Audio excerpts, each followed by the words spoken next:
അധ്യായം.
അഥാത ആദേശോ നേതി നേതി നേതി നേതി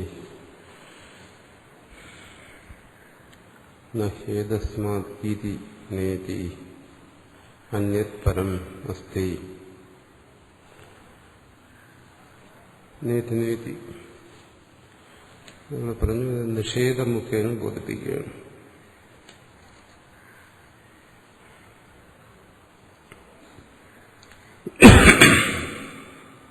ബ്രഹ്മണോ വിധിമുഖേന നിർദ്ദേശി സംഭാവ്യമാനേ കിമിതി നിഷേധമുഖേന.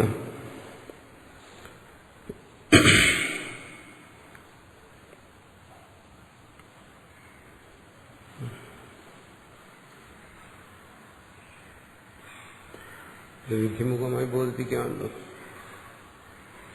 പിന്നെന്തിനാണ് നിഷേധമുഖേന ബോധിപ്പിക്കുന്നത്? നിഷേധമുഖേന ബോധിപ്പിച്ചാലും ബ്രഹ്മത്തെ തന്നെ ബോധിക്കാം. എന്തുകൊണ്ട്? നിരവധിക നിഷേധ അസിദ്ധേ. നിരവധികമായൊരു നിഷേധമില്ല. നിഷേധിച്ചാൽ അത് എവിടെയെങ്കിലും ചെന്ന് അവസാനിക്കണം.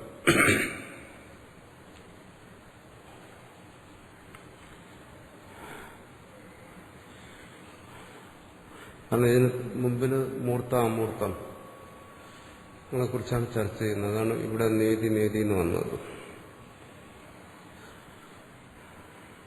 അമൂർത്തമായ വായുവാകാശങ്ങൾ, മൂർത്തങ്ങളായ പൃഥ്വി തേജസ്, ഇതിനെക്കുറിച്ചാണ് ചർച്ച ചെയ്യുന്നത്.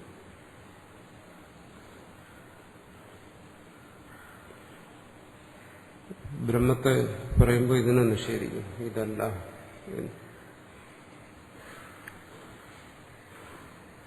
എന്താ ഇത് ബ്രഹ്മമാണെന്ന് പറഞ്ഞാൽ എന്താ? നാമരൂപം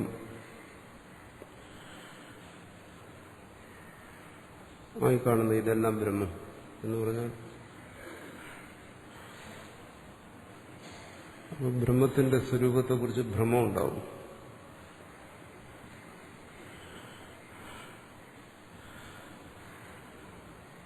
നാമവും രൂപവും. പുസ്തകം എന്ന് പറയുന്ന ഒരു നാമം, ഇതൊരു രൂപം. മേശ എന്ന് പറയുന്നത് ഒരു നാമം, ആ ഒരു രൂപം.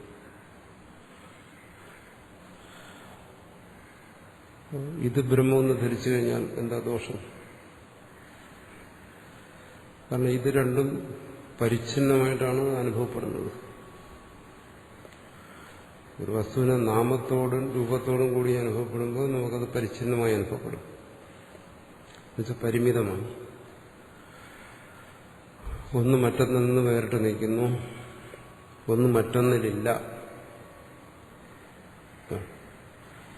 പുസ്തകം മേശയില്ല, മേശ പുസ്തകമല്ല.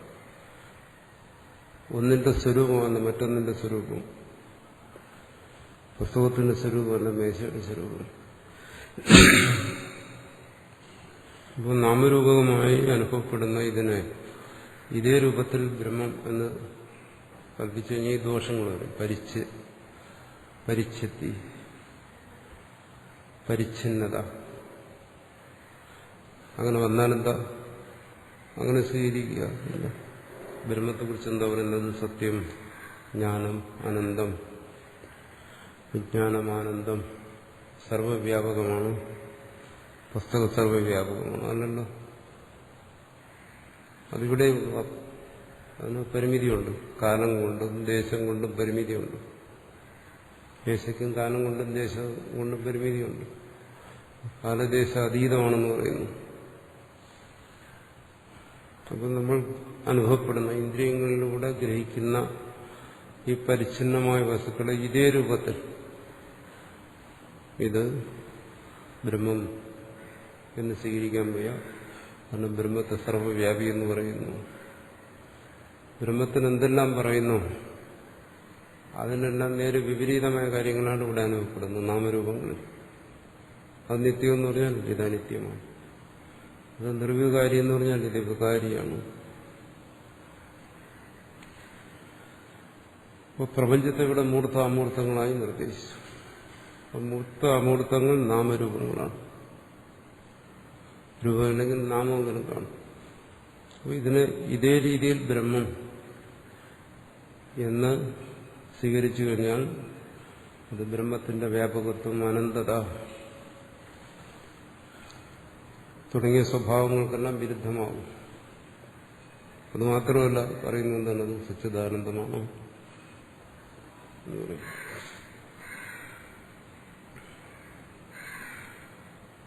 ബ്രഹ്മം സച്ചിദാനന്ദമാണെന്ന് പറയുന്നു.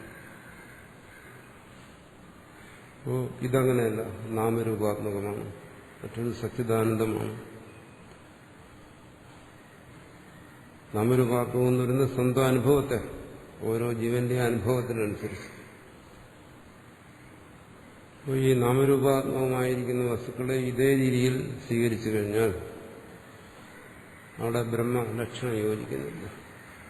ബ്രഹ്മ അനുഭവത്തിനോട് ഒത്തുപോകത്തില്ല.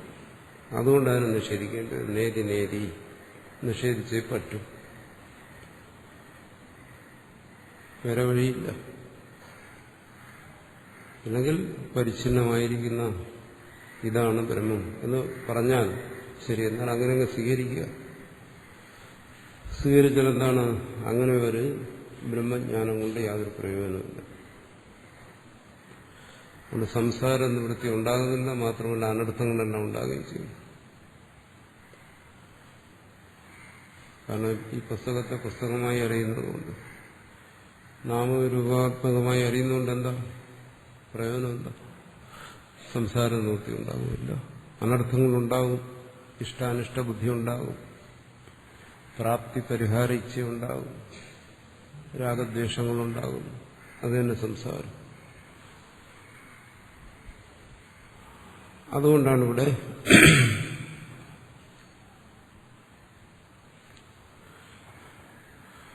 ഇതിനെ നിഷേധിക്കുന്നത്. നേതി നിഷേധിക്കുന്നു.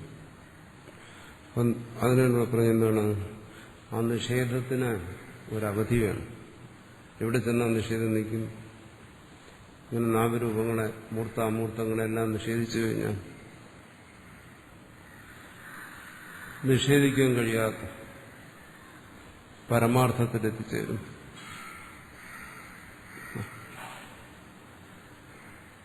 പരമാർത്ഥമുണ്ട്, അത് നിഷേധിക്കാൻ കഴിയത്തില്ല. അങ്ങനെ ഒരു പരമാർത്ഥത്തെ പുറമേ കാണാൻ കഴിയുന്നില്ലല്ലോ.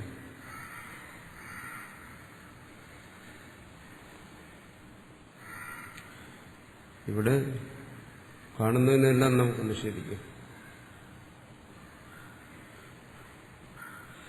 ഒരു വസ്തുവിന്റെ അവയവങ്ങളെ പിരിച്ച് മാറ്റി മാറ്റി നോക്കിയാൽ അത് ഓരോന്നും ഇല്ലാതായി പോകുന്നു. പക്ഷെ ആ നിഷേധം എന്തിനെ ആശ്രയിച്ചാൽ നടക്കുന്ന ഈ നിഷേധങ്ങളെല്ലാം തന്റെ അറിവിനെ ആശ്രയിച്ച്. തന്റെ അറിവിലാണല്ലോ നിഷേധിക്കുന്നത്. ഇതിനറിയുന്നു, നിഷേധിക്കുന്നു. അപ്പോൾ ഈ ബാഹ്യമായ നാമരൂപങ്ങളെ നിഷേധിക്കാൻ പറ്റും. എന്നാൽ ആ അറിവിനെ നിഷേധിക്കാൻ പറ്റുന്നില്ല. എന്തുകൊണ്ട്? അറിവ് ആത്യന്തികമായി താനാണ്.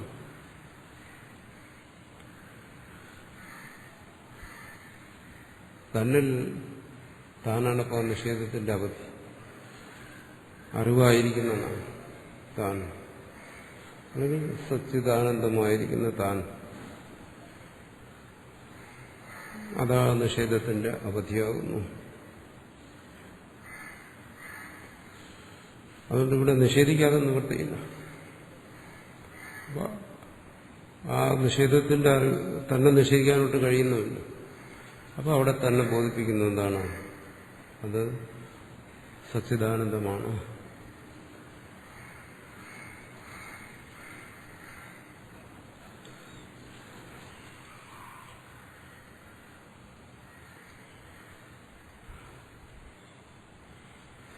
യദ്യത് പ്രാപ്തം തത്വം നിഷേധ്യത.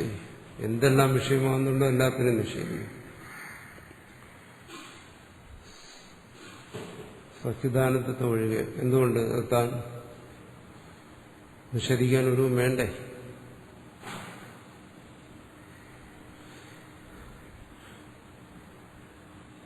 സത്തെന്നെന്തുകൊണ്ട് പറയുന്നു? തന്റെ അസ്തിത്വം, താൻ അഹമസ്മി, ഇതാണല്ലോ അനുഭവം. അപ്പോൾ ആ അസ്തിത്വത്തെ അവിടെ നിഷേധിക്കാൻ പറ്റുന്നില്ല. അത് തന്നെ അറിവായി അപരോക്ഷമായി പ്രകാശിച്ചുകൊണ്ടിരിക്കുന്നു, നിഷേധിക്കുമ്പോൾ. അതുകൊണ്ട് അത് തന്നെ ചിത്തായി. ഈ നാമരൂപങ്ങൾ ഇല്ലാതായ, നിഷേധിച്ചു കഴിഞ്ഞാൽ പിന്നെ ശേഷിക്കുന്നത് ആ സച്ചിത്ത്. അത് ആനന്ദമാണ്. രണ്ടാമതൊന്നില്ലാത്തതുകൊണ്ട്.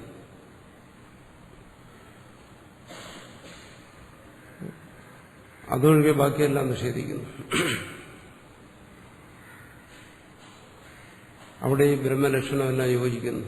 അത് വ്യാപകമാണ്, സത്യമാണ്, അനന്തമാണ്, ആനന്ദമാണ്, എല്ലാം. തഥാച സതി അനിർദ്ദിഷ്ടാശങ്ക ബ്രഹ്മണ പരികൃത ഭവതി. സർവത്തെയും നിഷേധിച്ചു കഴിയുമ്പോൾ ആ നിഷേധത്തിനൊരവധിയുണ്ട്. അതുവരെ ഇത് പോകത്തുള്ളൂ. അത് തന്നിൽ തന്നെയാണ് എന്ന് ബോധം വരുന്നു. അപ്പോൾ ഇത് വെറുതെ നിഷേധം മാത്രമാണ്. ഇവിടെ വിധേയമായിട്ട് ഒന്നുണ്ട്. അത് താൻ തന്നെയാണ്. അല്ലാതെ നിഷേധിച്ചത് ശൂന്യതയിലേക്ക് പോവുകയില്ല, ഒന്നുമില്ലാതെ പോവുകയില്ല. നിഷേധിച്ച് തന്നിലേക്ക് തന്നെ വരികയാണ്. അല്ല, കേവലം ഒരു നിഷേധമാണെങ്കിൽ ഇവിടെ അതുകൊണ്ട് ബ്രഹ്മസിദ്ധി ഉണ്ടാകത്തില്ല, തത്വസിദ്ധിക്കത്തില്ല.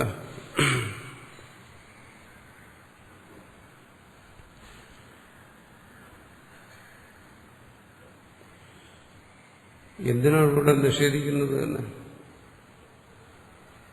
തന്റെ മുമ്പിൽ കാണുന്ന വസ്തു എന്താണെന്ന് അറിയാം. പുസ്തകമാണെങ്കിൽ പുസ്തകം എന്നറിയുന്നു, മേശയാണെങ്കിൽ എന്നറിയുന്നു. പക്ഷെ ഏതൊരു വസ്തു കിട്ടിയാലും നമ്മളതിനെ പരിശോധിച്ചു നോക്കും. എന്താണ് ഇതിന്റെ പരമാർത്ഥം അതറിയണം. ആ പരമാർത്ഥ ചിന്ത.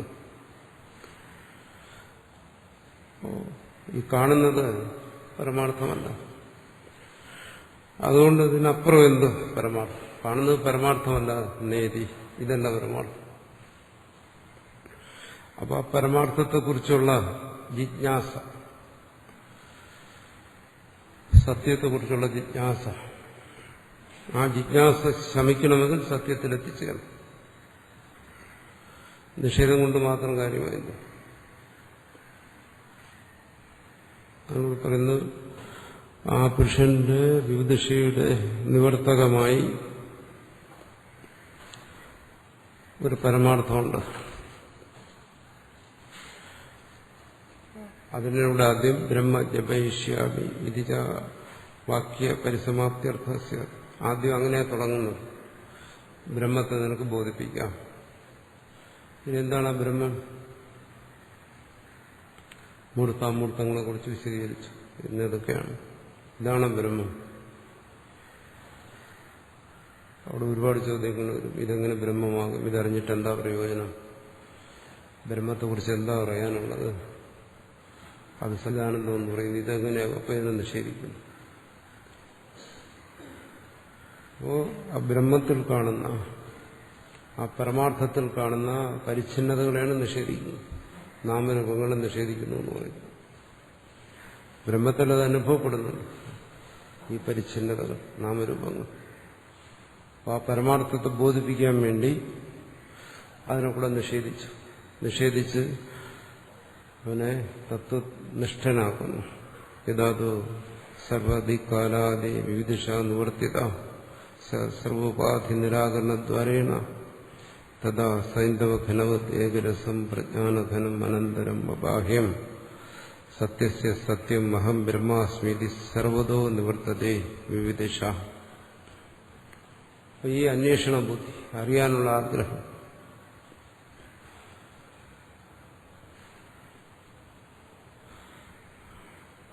ഏത് കണ്ടാലും അതിന്റെ കാരണത്തെക്കുറിച്ചുള്ള ഒരു അന്വേഷണം, അല്ലെങ്കിൽ അതെന്താണെന്നുള്ള ഒരു അന്വേഷണം ജീവന്റെ ബുദ്ധിയിൽ ഉണ്ടാവുന്നുണ്ടല്ലോ. ഇതെന്താണ് ഒരു ജിജ്ഞാസ? ഇതെന്താണെന്ന് എന്തിനാ ജിജ്ഞാസ? ഇത് കാണുകയല്ലേ, അറിയുകയല്ലേ, ഇത് പുസ്തകമാണ്. പിന്നെന്തിനാ ജിജ്ഞാസ? ശരി, പുസ്തകമാണെന്നറിഞ്ഞാൽ ഇതെന്ത് പുസ്തകമാണ്? അവിടെ അവസാനിക്കുന്നില്ല. എന്തിനെ കുറിച്ചുള്ള പുസ്തകമാണ്? ഏതെങ്കിലും തരത്തിൽ ജിജ്ഞാസ വീണ്ടും തുറന്നുകൊണ്ടേയിരിക്കും. അപ്പോൾ അറിഞ്ഞ അറിവിൽ തൃപ്തി വരുന്നില്ല. ഫലത്തിൽ എന്ത് ചെയ്യുന്നു? അറിഞ്ഞതിനെ നിഷേധിക്കും. നേടി, ഇതല്ല, ഇതെന്താണ്? ഇത് പുസ്തകം എന്നവിടെ നിൽക്കുന്നു. ജിജ്ഞാസയില്ല. ചോദിക്കുന്നു, എന്താ ഇതിന്റെ വിഷയം? അപ്പോ പുസ്തകം എന്നുള്ള അറിയുന്ന അവിടെ നിഷേധിച്ചു, നേടി. അത് പിന്നെ നാനാമുഖമായി പോകുന്നു. പുസ്തകത്തിന്റെ വിഷയത്തെക്കുറിച്ചാകാം, പുസ്തകത്തിന്റെ ഘടനയെക്കുറിച്ചാകാം, ഈ പദാർത്ഥത്തെക്കുറിച്ചാകാം. ഇതെങ്ങനെ ഉണ്ടായി? പലതരത്തിൽ. എന്താണ് അക്ഷരം? എന്താണ് കടലാസ്? പലതരത്തിൽ പോകുന്നു. അവിടെയെല്ലാം എന്താ സംഭവിക്കുന്നത്? അറിഞ്ഞതിൽ തൃപ്തി വരുന്നില്ല. അതുകൊണ്ട് അതിനെ കടന്നു പോകുന്നു. അപ്പോൾ അറിഞ്ഞത് നിഷേധിക്കപ്പെട്ടു. നേതി. ഈ ദിക്കാലാദി പരിമിതിയോടുകൂടി കാണുന്ന സർവപ്രപഞ്ച വസ്തുക്കളെയും സദാ ഈ ജീവൻ അറിഞ്ഞ് നിഷേധിച്ചുകൊണ്ടിരിക്കുകയാണ്. ഇതല്ല. എന്തുകൊണ്ട്? അതൊന്നും പരമാർത്ഥമില്ലെന്ന് അവരെ ബോധിക്കുന്നു. വീണ്ടും അന്വേഷിക്കുന്നതിന് ഇതിനെന്തോ ഒരു പരമാർത്ഥമുണ്ട്. അതെങ്ങനെ അന്വേഷിക്കണമെന്നറിയില്ല. ആ പരമാർത്ഥം എന്താണെന്നും അറിയില്ല. അതിനാണ് വിവിധിഷ, മനുഷ്യന്റെ ജിജ്ഞാസ എന്ന് പറയുന്നത്. അത് പരമാർത്ഥ സത്യത്തെ അറിയാൻ വേണ്ടിയുള്ള ജിജ്ഞാസയാണ്. ആ ജിജ്ഞാസ നിവർത്തിക്കുന്നു. ഇപ്പോ ആ പരമസത്വത്തെ അറിയുന്നു. അതെങ്ങനെ? ഇവിടെ ശ്രുതി ബോധിപ്പിക്കുമ്പോൾ, സച്ചിദാനന്ദം എന്ന് ബോധിപ്പിക്കുമ്പോൾ, വിവിധിഷ നിവർത്തിദാസ്യ സർവോപാധി നിരാകരണദ്വാരേണ, സർവോപാധികളെയും നിരാകരിക്കുമ്പോൾ, ഇപ്പോൾ ഓരോന്നിനെയും നിരാകരിക്കാൻ കഴിയില്ല. അങ്ങനെ നിരാകരിച്ചാൽ എന്താണ്? എണ്ണിയാൽ ഒടുങ്ങാത്തതാണ്.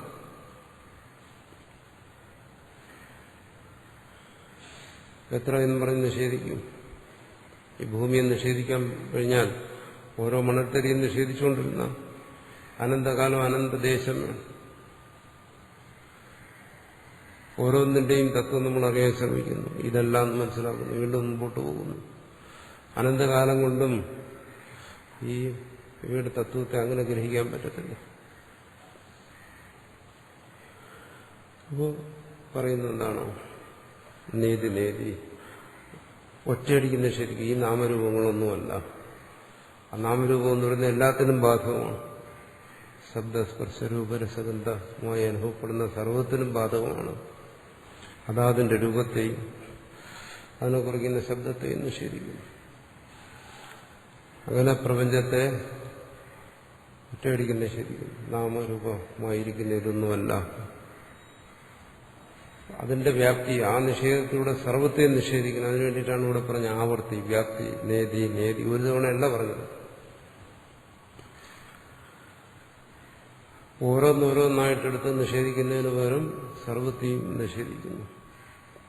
സർവോപാധി നിരാകരണദ്വാരേണ. എന്നിട്ട് ആ ബ്രഹ്മത്തിന്റെ സവിശേഷ ലക്ഷണങ്ങളോടുകൂടിയ സച്ചിദാനന്ദം എന്ന, അല്ലെങ്കിൽ സത്യജ്ഞാനമനന്തം, നിത്യശുദ്ധ ബുദ്ധ മുക്തസ്വരൂപം എന്നുള്ള തലത്തിലെത്തി ചേർന്നു. ഇതുപോയി സർവ ഉപാധി നിരാകരണദ്വാരേണ തഥാ സൈന്ധവഘനവത് ഏകരസം പ്രജ്ഞാനഘനം അനന്തരം അബാഹ്യം സത്യസ്യ സത്യം. അതിനുള്ള നിഷേധം അവസാനം തന്നിൽ വരണം. തന്നെ നിഷേധിക്കാൻ കഴിയാത്തതുണ്ട്. അവിടെ വരുന്ന അഹം ബ്രഹ്മാസ്മി. അഹം എന്നുള്ള അറിവ് ഇപ്പോഴും ഉണ്ട്, നിഷേധിച്ചില്ലെങ്കിലും ഉണ്ട്. കാരണം നിഷേധിക്കുന്നവനാണല്ലോ അഹം. പക്ഷേ നിഷേധിച്ചിട്ട് തന്നെ ഗ്രഹിക്കുന്ന എങ്ങനെയാണ്? സൈന്ധവഘനവ് ഏകരസം, ഉപ്പുകല്ല് പോലെ ഏക സ്വഭാവത്തിലിരിക്കുന്നു. ഇത് നാമരൂപങ്ങളുടെ മാറി മാറിയിരിക്കുന്ന സ്വഭാവമല്ല. ഏകരസം, ഏകസ്വഭാവം, സച്ചിദാനന്ദഘനം ആയിരിക്കുന്ന ഏകസ്വഭാവം, പ്രജ്ഞാനഘനം എന്ന് പോകുന്നതാണ്. അനന്തരം അബാഹ്യം, വെളിയിൽ നിഷേധിക്കാൻ, അകത്ത് നിഷേധിക്കാൻ കഴിയാത്ത താൻ. അങ്ങനെ പറയാൻ വയ്യ. അത് തന്നെയാണ് കാര്യകാരണ രൂപത്തിലിരിക്കുന്നതെല്ലാം. എന്നുവെച്ചാൽ കാര്യകാരണ രൂപത്തിലിരിക്കുന്നതെല്ലാം പരമാർത്ഥം അതാണ്.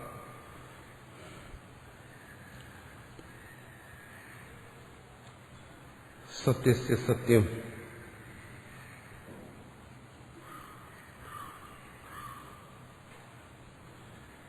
ഈ കാണുന്നതെല്ലാം സത്യം തന്നെ.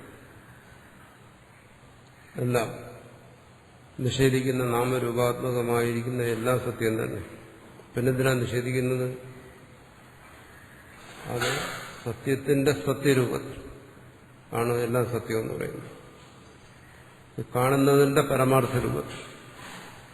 കാണുന്ന രൂപത്തിൽ സത്യമൊന്നും നമുക്ക് അംഗീകരിക്കാൻ വയ്യ. കാരണം ഇത് സ്വയം തന്നെ പരസ്പരം പരിച്ഛിന്നമായി പോകുന്നു, ഒന്ന് മറ്റൊന്നിൽ ഇല്ലാതായി പോകുന്നു. പക്ഷെ അതിന്റെ പരമാർത്ഥം എന്നുള്ള രൂപത്തിൽ, അതാണ് സത്യത്തിന്റെ സത്യം എന്നുള്ള രൂപത്തിൽ എന്താണ്? ഇതെല്ലാം ആ തത്വമാണ്. ഏത് തത്വം? താൻ തന്നെയായിരിക്കുന്ന തത്വം. അഹം ബ്രഹ്മാസ്മി, താൻ തന്നെയായിരിക്കുന്ന തത്വം.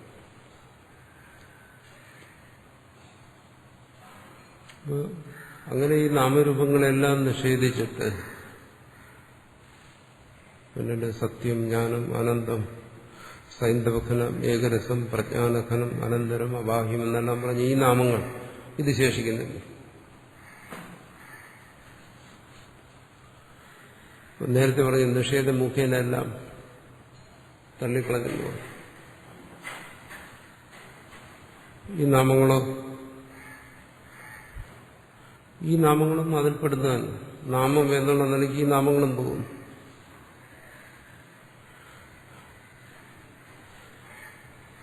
ഈ നാമങ്ങളെ ആശ്രയിക്കുന്നില്ല.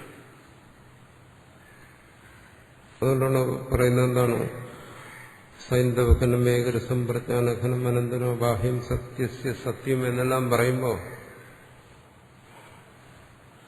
ആ നാമാർത്ഥമായിട്ടല്ല ആഗ്രഹിക്കുന്നത്, അതിന്റെ താല്പര്യമായിട്ട്. അതിന് ശബ്ദത്തിന്റെ ആവശ്യമില്ല. ഗ്രഹിക്കും. ഈ തന്റെ മുമ്പിൽ കാണുന്നതിനെല്ലാം ഗ്രഹിക്കുന്നതിന് ശബ്ദത്തിന്റെ സഹായം ആവശ്യമാണ്. തന്നെ ഗ്രഹിക്കുന്നതിനോ ശബ്ദം വേണമെന്നില്ല തന്നെ ഗ്രഹിക്കുന്നത്. ഒരു ശബ്ദമില്ലാതെയും തന്നെ ഗ്രഹിക്കാം. പക്ഷെ അവിടെ താനെന്നുള്ള ശബ്ദത്തിലൂടെയല്ലേ ഗ്രഹിക്കുന്നത്. പക്ഷെ താനെന്നുള്ള ശബ്ദമില്ലെങ്കിലും അതിനെ ഗ്രഹിക്കാം.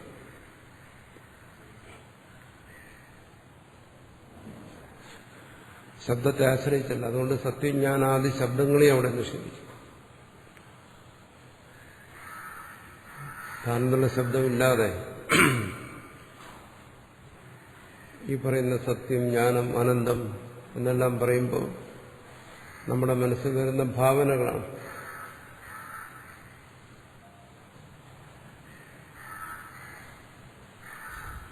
സത്യശബ്ദത്തിന്റെ അർത്ഥം ഭാവനയിലാണ് എന്താണ് ഒരിക്കലും നശിക്കാത്തത്. ജ്ഞാനശബ്ദത്തിന്റെ അർത്ഥം ജഡത്തിൽ നിന്ന് ഭിന്നമായിരിക്കുന്ന അറിവ്, ആനന്ദം, ദുഃഖരഹിതമായിരിക്കുന്ന അവസ്ഥ. അങ്ങനെ സ്വന്തം ഭാവനയിലൂടെ കാണുന്ന ആ വസ്തു ഇതിന്റെ നേരർത്ഥമായിട്ടല്ല സത്യജ്ഞാനാനന്ദ ശബ്ദങ്ങളുടെ. കാരണം അത് ശബ്ദകോടിയിൽപ്പെട്ട് നിഷേധിച്ചു പോയി. ശേഷിക്കുന്നത് ബാധാവതി എന്ന് പറഞ്ഞത്. ബാധാവതിയായി ശേഷിക്കുന്നത് ഏതെന്തിനാണോ നിഷേധിക്കാൻ വയ്യാത്തത്. അതിനെ ഗ്രഹിക്കുന്ന ശബ്ദത്തിന്റെ ആവശ്യമില്ല. ജാഗ്രത സ്വപ്നങ്ങളിലെല്ലാം അതിനെ ശബ്ദത്തിലൂടെ ഗ്രഹിച്ചുകൊണ്ടിരിക്കുന്നു. സുഷുപ്തിയിൽ അത് ശേഷിച്ചങ്ങനെ ഒരു ശബ്ദത്തെ ആശ്രയിക്കാതെ അവിടെ സത്യം, ജ്ഞാനം, അനന്തം ഏതെങ്കിലും ശബ്ദമുണ്ടോ? ഇവിടെ പറയുന്ന പ്രജ്ഞാനഘനം, അനന്തരം, അബാഹ്യം ഒന്നും. എന്നാൽ അതുണ്ട്. ആ നിഷേധ്യമായി, നിഷേധിക്കാൻ കഴിയാത്തതായി അത് ശേഷിക്കുന്നു. അവിടെ പിന്നെ അതിനെങ്ങനെ മനസ്സിലാക്കും? നേതി നേതി. ഈ ശബ്ദവുമല്ല, ഈ ശബ്ദം കൊണ്ടുവരുന്ന ഭാവനകളും അവിടെയില്ല. ഉണ്ടോ? ഇവിടെ സത്യം, ജ്ഞാനം, അനന്തം എന്നെല്ലാം പറഞ്ഞാൽ മനസ്സിൽ ഭാവന വരുന്നു.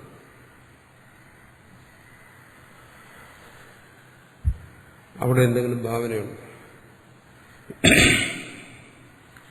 ഇല്ലെങ്കിൽ അതാണ് സത്യം. സത്യമെന്നുള്ള ശബ്ദഭാവന ഇല്ലാത്തതാണ് സത്യം. ജ്ഞാനം എന്ന് പറയുന്ന ശബ്ദഭാവന ഇല്ലാത്തതാണ്. ആനന്ദം എന്ന് പറയുന്ന ശബ്ദഭാവന ഇല്ലാത്തതാണ്. അത് അറിയുന്നതിന് ഈ ശബ്ദത്തിന്റെ സഹായം വേണ്ട.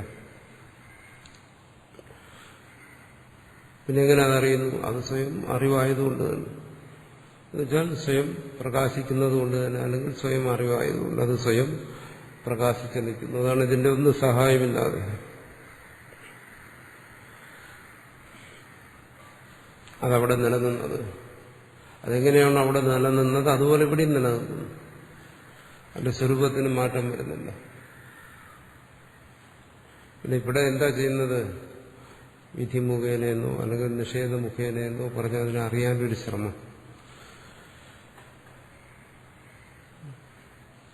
സ്വയം പ്രകാശിച്ചുകൊണ്ടിരിക്കുന്ന അതിനെ അങ്ങനെ അറിയാൻ ശ്രമിച്ചിട്ട് കാര്യമുണ്ട്. അതിന്റെ ആവശ്യമില്ലാത്തതാണ്. അങ്ങനെ അറിയാൻ ശ്രമിച്ചിട്ട് കാര്യമില്ല. എന്നാലും വിവിധിഷ നേരത്തെ പറഞ്ഞല്ലോ, അതിനെ അറിയണം എന്നുള്ള വിവിധിഷ നിൽക്കും. ആ വിവിധിഷ ആണ് നേതിയിൽ ശമിക്കുന്നത് എന്നാ പറഞ്ഞത്. എങ്ങനെ? പ്രജ്ഞാനഘനേകരസം അനന്തരം അബാഹ്യം സത്യസ സത്യം ബ്രഹ്മാസ്മി സർവതോ നിവർത്തതേ വിവിധിഷ. ഇങ്ങനെ ആ വിവിധിഷ നിവർത്തിക്കുന്നു.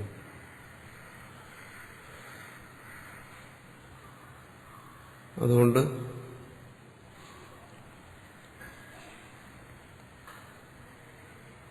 വിധി മുഖേനയുള്ള ശബ്ദങ്ങൾ കൊണ്ടും നിഷേധ മുഖേനയുള്ള ശബ്ദങ്ങൾ കൊണ്ടും അത് വെളിപ്പെടുന്നില്ല.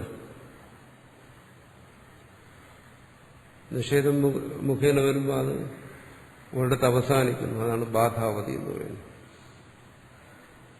അത് രണ്ടും മനസ്സിലാക്കാം. ഇവിടെ ഈ ജാഗ്രതത്തിൽ കണ്ടുകൊണ്ടിരിക്കുന്നതൊക്കെ നിഷേധിക്കുന്നു. നിഷേധിച്ച് അവിടെ എത്തിച്ചേരുന്നു ഇതില്ലാത്ത സ്ഥാനം, തുര്യൻ അല്ലെങ്കിൽ സുഷുപ്തിയിൽ അവശേഷിച്ചവൻ അവിടെ എത്തിച്ചേരുന്നു. നിഷേധമുഖേന. വിധി മുഖേന പോയാലോ അതും അവിടെ തന്നെ ചെല്ലുന്നു. എന്തുകൊണ്ട്? അവിടെയും ഈ ശബ്ദത്തിന്റെ സഹായത്തോടുകൂടിയല്ല അറിയുന്നത്. ആ നിഷേധത്തിൽ ഈ ശബ്ദത്തെയും നിഷേധിച്ചു കഴിഞ്ഞു. ബാധാവധി ഇതെല്ലാം നിഷേധിച്ചാൽ ശേഷിക്കുന്നത് സ്വയം പ്രകാശിക്കുന്നത്. ഇതിന്റെ ഒന്നും സഹായമില്ലാതെ തന്നെ സ്വയം പ്രകാശിക്കുന്നത്. അതാണ് ഇവിടെ ഈ ജാഗ്രത. അത് തന്നെ സ്വപ്നത്തിൽ, അത് തന്നെ സുഷുപ്തിയിൽ. അതിന് ബാധയില്ല എന്ന് സത്യത്തെക്കുറിച്ചുള്ള ബോധം ഉണ്ടാകുന്നു.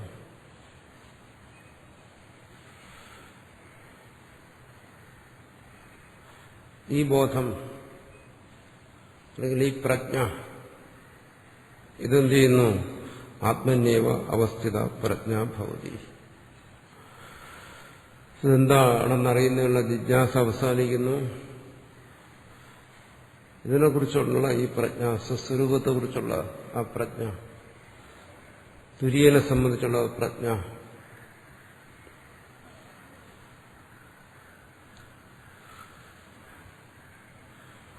അത് തന്നിൽ തന്നെ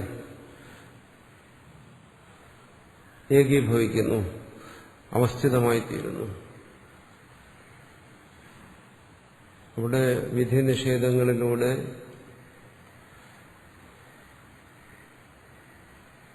തനിക്ക് കൈവന്ന പ്രജ്ഞ, ഈ വിധി നിഷേധങ്ങളെല്ലാം ഈ പ്രജ്ഞയ്ക്ക് വേണ്ടിയിട്ടാണ്. തന്നെക്കുറിച്ചുള്ള പ്രജ്ഞാത്വം, ബോധം, അപൂർണമായ ജ്ഞാനം, അത് തന്നിൽ തന്നെ നിലനിൽക്കുന്നു. കാരണം മറ്റ് അവിടെ ഒന്നില്ലെങ്കിൽ എങ്ങനെയാണോ സൂര്യനും സൂര്യഗോളവും അതിന്റെ പ്രകാശവും തമ്മിൽ ഭേദമില്ലാത്തത്, ഒന്ന് തന്നെ. സൂര്യനിൽ നിന്ന് വരുന്ന പ്രകാശം എന്തിനാ പ്രകാശിപ്പിക്കുന്നത്?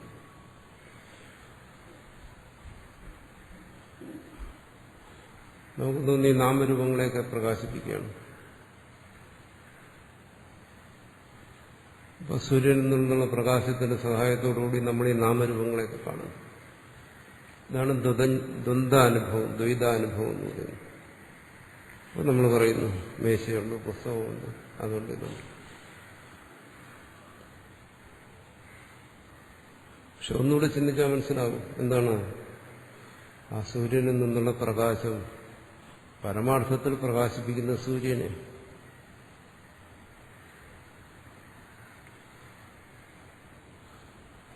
അത് നാമരൂപങ്ങളല്ല പ്രകാശിപ്പിക്കുന്നത്, സൂര്യനെയാണ് അത് പ്രകാശിപ്പിക്കുന്നത്. വാസ്തവത്തിൽ ആ പ്രകാശം സൂര്യനെ പ്രകാശിപ്പിക്കാൻ വേണ്ടിയിട്ടാണ്. അപ്പൊ തന്റെ പ്രജ്ഞ തന്നെ തന്നെയാണ് പ്രകാശിപ്പിക്കുന്നത്. അങ്ങനെ വരുമ്പോൾ ആ സൂര്യഗോളവും സൂര്യന്റെ പ്രകാശവും രണ്ടാകും. ഇല്ല,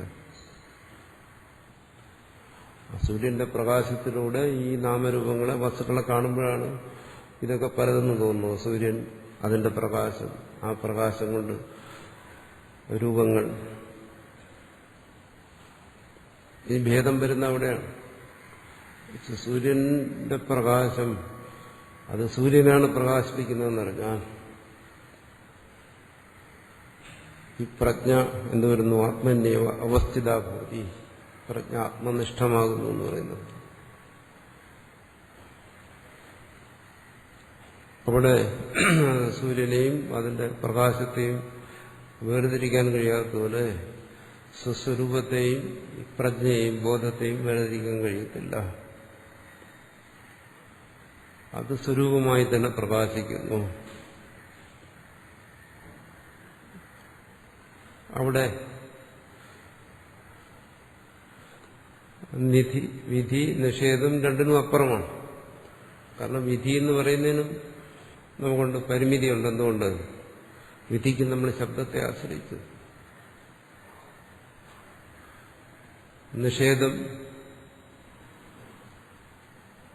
ത്തിന്റെ ആവശ്യം എന്തുകൊണ്ട്? ഈ പരിച്ഛിന്നമായ ഈ ബോധം പരമാർത്ഥ ബോധത്തെ കൊടുക്കുന്നില്ല. അതുകൊണ്ട് നിഷേധത്തെ സ്വീകരിച്ചു.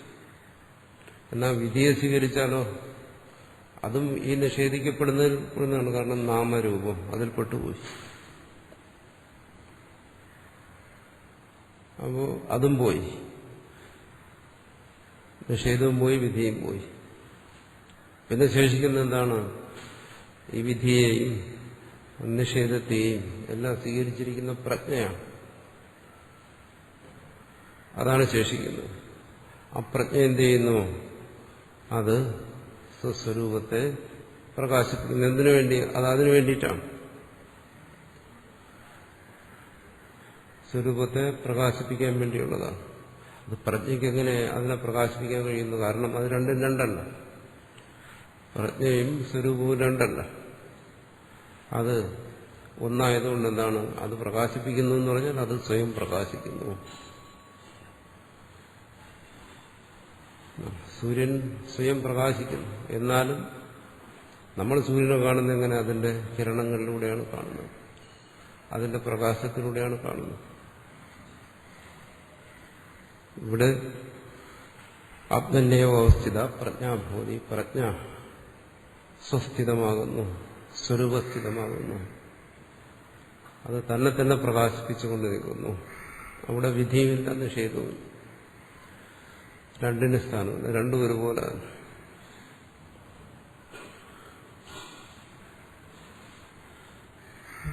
തസ്മാത് വീപ്സാർത്ഥം നേതി നേതീതി നകാരദ്വയം.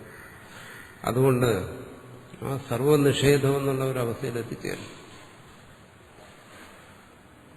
അവിടെ നിഷേധവുമില്ല, വിധിയുമില്ല, സർവവും പോയി. അതുകൊണ്ട് ഭാഷ്യകാരൻ പറയും, ഇത് പലയിടത്തും പറയും, ഇത് നിഷേധ മുഖേനേ പറ്റും, വിധി മുഖേനേ സാധ്യമല്ല എന്ന് പറയും.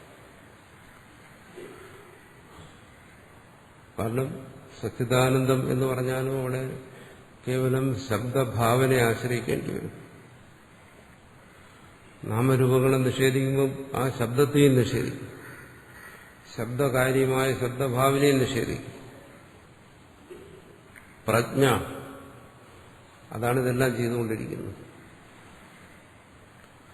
നിഷേധിക്കുന്നതും ഈ ഭാവനയെ സ്വീകരിക്കുന്നതൊക്കെ പ്രജ്ഞയാണ്. എന്നിട്ട് ആ കേവലമായ ശുദ്ധമായ പ്രജ്ഞ മാത്രം അവശേഷിക്കും. അതിന് നിഷേധമല്ലാതെ വേറെ വഴിയില്ല. എന്നാൽ ഓരോന്നിനും അതിൻ്റെതായ പ്രയോജനമാണ് ഉണ്ട്. ആ പ്രജ്ഞയിലെ പരിച്ഛിന്നതയെ മാറ്റുന്നതിന് നിഷേധം ആവശ്യമാണ്. ആ പ്രജ്ഞയുടെ നിരുപാധികത അത് ബോധ്യപ്പെടുത്തുന്നതിന് വിധി ആവശ്യമാണ്. പക്ഷെ ആത്യന്തികമായി എന്താണ്? ആത്മന്യേവ അവസ്ഥിത പ്രജ്ഞാഭൂതി. തന്നിൽ തന്നെ എല്ലാം അവസാനിക്കുന്നു, വിധിയും നിഷേധങ്ങളുമെല്ലാം ഒടുങ്ങുന്നു. താൻ കേവലം പ്രജ്ഞാരൂപനായി പ്രകാശിക്കുന്നു. അതുകൊണ്ട് തസ്മാത് വീപ്സാർത്ഥം, ആ വ്യാപ്തിക്ക് വേണ്ടി, സർവത്തെയും ഉൾക്കൊള്ളാൻ വേണ്ടി, സർവത്തെയും നിഷേധിച്ച്, അതാണ് എന്ന് പറഞ്ഞ ബാധാവധി. അതിനുവേണ്ടി നേതീതി നകാരദ്വയം, നേതി എന്ന് പറയുന്ന രണ്ട് നകാരങ്ങളോട് ഉപയോഗിച്ചിരിക്കുന്നു. നനു മഹതാ യജ്ഞേന പരികരബദ്ധം കൃത്വാ കിം യുക്തമേവ നിർദ്ദേശം ബ്രഹ്മ ബാഠം കസ്മാത്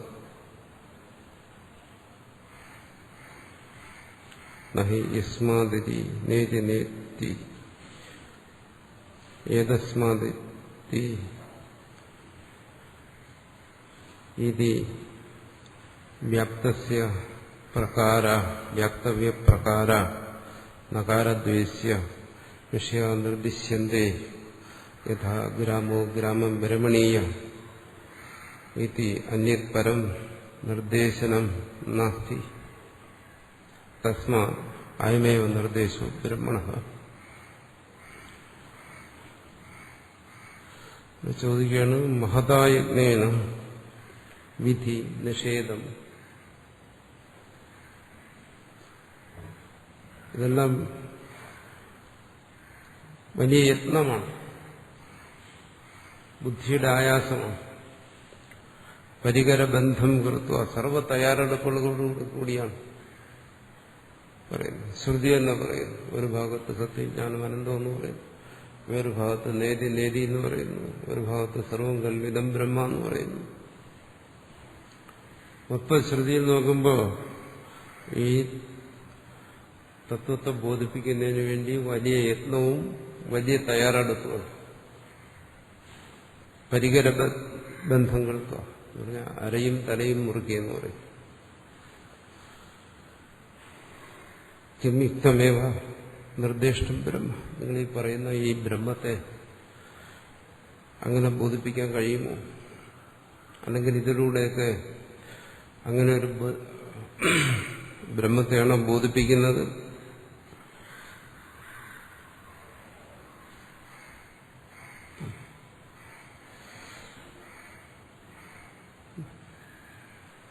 ഇവിടെയാണെങ്കിൽ ഇത് പൊതുവായൊരു കാര്യം പറയുകയാണ്. ഇവിടെയാണെങ്കിൽ നേതി നേതി നേതി നേതി എന്ന് പറഞ്ഞാൽ എന്താണ്? 2 പ്രാവശ്യം പറയണമെന്നാണോ? അങ്ങനെയല്ല, ഇത് ആവർത്തിക്കണം, ആവർത്തിക്കേണ്ടി വരുന്നുണ്ടല്ലോ. നേതി നേതി 2 പ്രാവശ്യം പറഞ്ഞു, എല്ലാം നിഷേധിച്ചു കഴിഞ്ഞു. പറഞ്ഞല്ലോ, ബാധ അവധി, നിഷേധിക്കാൻ കഴിയാത്ത തന്നിലെത്തുന്നതുവരെ ഈ നിഷേധം തുടരണം. അങ്ങനെ നിഷേധിച്ച്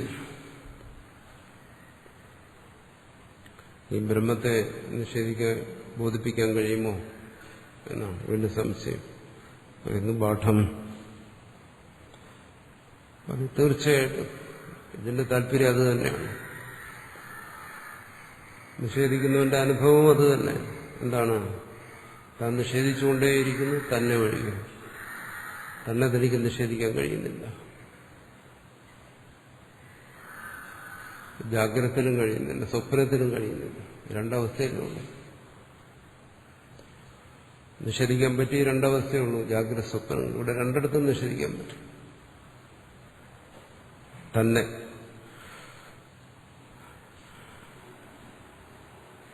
പിന്നെ നിഷേധിക്കുന്ന എന്തിനാ? നിഷേധിക്കാൻ കഴിയാത്ത ഒന്നിനെ ബോധിപ്പിക്കാനാണ് നിഷേധിക്കുന്നത്. ആവർത്തിച്ച് നിഷേധിക്കുന്നു. നിഷേധിക്കാൻ കഴിയാത്ത ഒന്ന് താൻ തന്നെയാണ്, മറ്റൊന്നുമല്ല.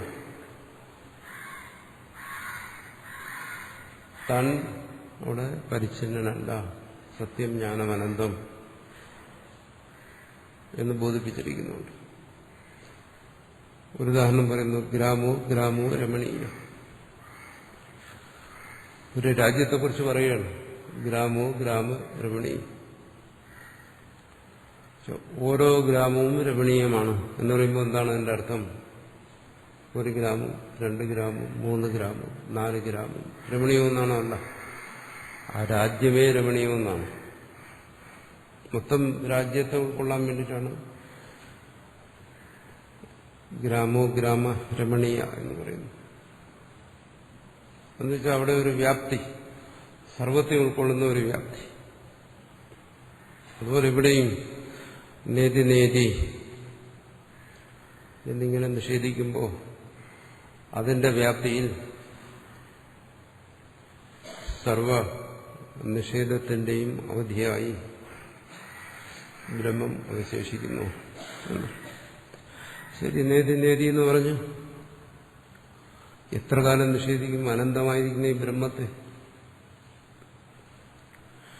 ഗ്രാമോ രമണീയ എന്ന് പറഞ്ഞാൽ പറയാം, ആ രാജ്യത്തൊരു 100 ഗ്രാമം കാണും, അല്ലെങ്കിൽ 1000 ഗ്രാമം കാണും, അതൊക്കെ രമണീയമാണെന്ന് പറയാം. രാജ്യം മൊത്തം രമണീയമായി. ഇവിടെ അങ്ങനെ വല്ലതും ആണോ? ഇത് അനന്തമാണ് ഈ പ്രപഞ്ചം.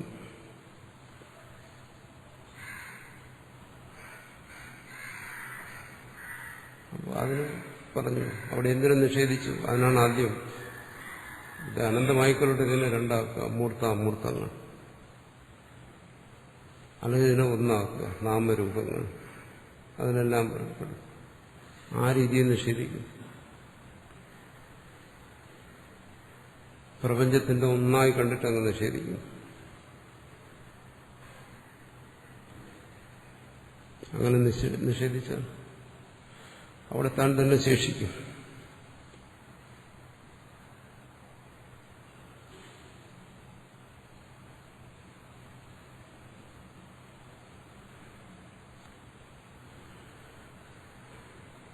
നഹി യസ്മാത് ഇതി നേതി നേതി അസ്മാത് ഇതി അവിടെ ആ മന്ത്രത്തിൽ വരുന്നുണ്ട്. നേതി നേതി എന്ന് മാത്രമല്ല,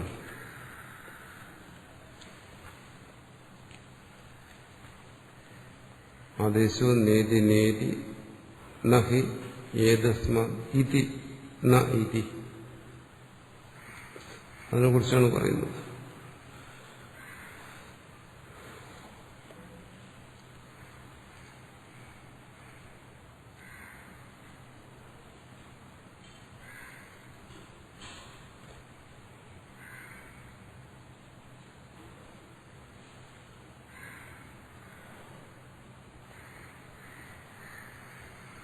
ഇതി ന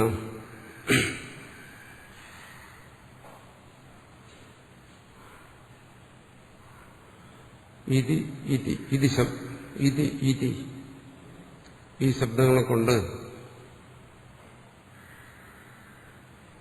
അവിടെ രണ്ടിതി വരുന്നുണ്ടല്ലോ. എന്നാ പറയുമ്പോ വ്യാപ്തവ്യപ്രകാര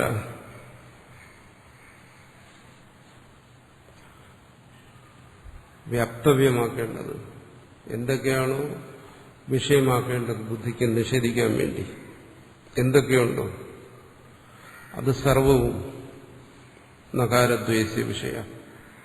അവിടെ രണ്ട് നകാരം പറഞ്ഞുകൊണ്ട് ഉദ്ദേശിക്കുന്ന സർവത്തെയും പറഞ്ഞല്ലോ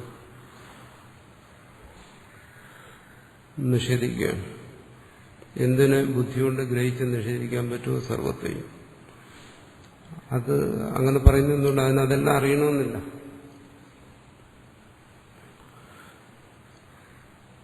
ഓരോന്നിനെ അറിഞ്ഞ് നിഷേധിക്കണമെന്നില്ല, ഒരുമിച്ചങ്ങ് നിഷേധിക്കും.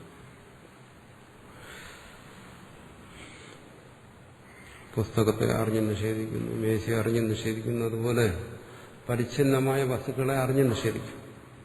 പക്ഷെ ഈ വസ്തു തന്നെ അനന്തമാണ്, പിന്നെ എങ്ങനെ അറിഞ്ഞ് നിഷേധിക്കാൻ പറ്റും? അപ്പോൾ ഒരുമിച്ചങ്ങ് നിഷേധിക്കുന്നു.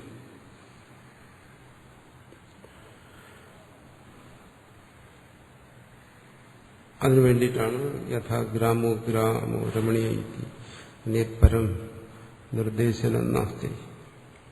അവിടെ പിന്നെ മറ്റൊന്നും ശേഷിക്കുന്നില്ല. രാജ്യം മുഴുവൻ തന്നെ രമണീയമായി കഴിഞ്ഞു. ഏതെങ്കിലും ഒരു ഗ്രാമം അരമണീയമായി ശേഷിക്കുന്നില്ല. അതുപോലെ സർവനിഷേധം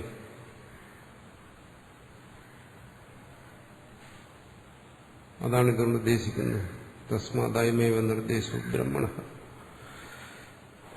അപ്പോ അതുകൊണ്ട് ഈ രണ്ട് പ്രയോഗം നേതി നേതി എന്ന് പറഞ്ഞതുകൊണ്ട് ഈ ബ്രഹ്മത്തെ ബോധിക്കുമോ?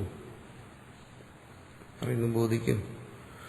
ഇത് വാസ്തവത്തിൽ ആ ബ്രഹ്മത്തെ നിർദ്ദേശിക്കുക തന്നെയാണ്. സർവനിഷേധത്തിലൂടെ നിഷേധാവധിയായി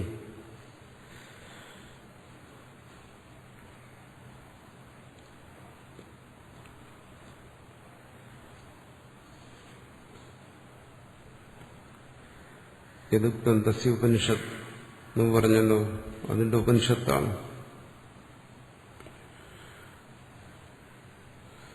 സത്യസ്യ സത്യമിത്യേകം പ്രകാരേണ സത്യസ്യ സത്യം തത്പരം ബ്രഹ്മ.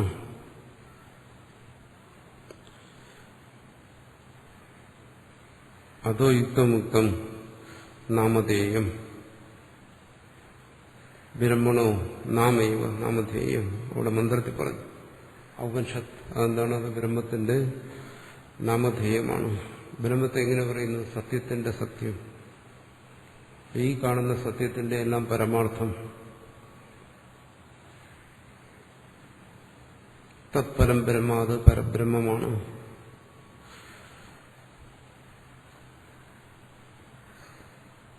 കിം തത് സത്യസ്യ സത്യം പ്രാണവൈ സത്യം യേഷാമേഷ സത്യം.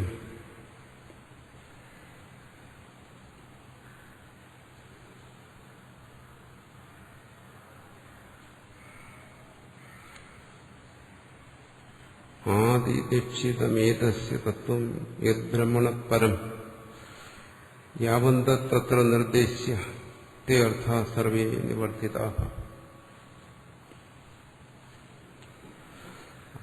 ഈ ബ്രഹ്മത്തിന്റെ പരമമായ തത്വം, ബാധാവതിയായിരിക്കുന്ന തത്വം,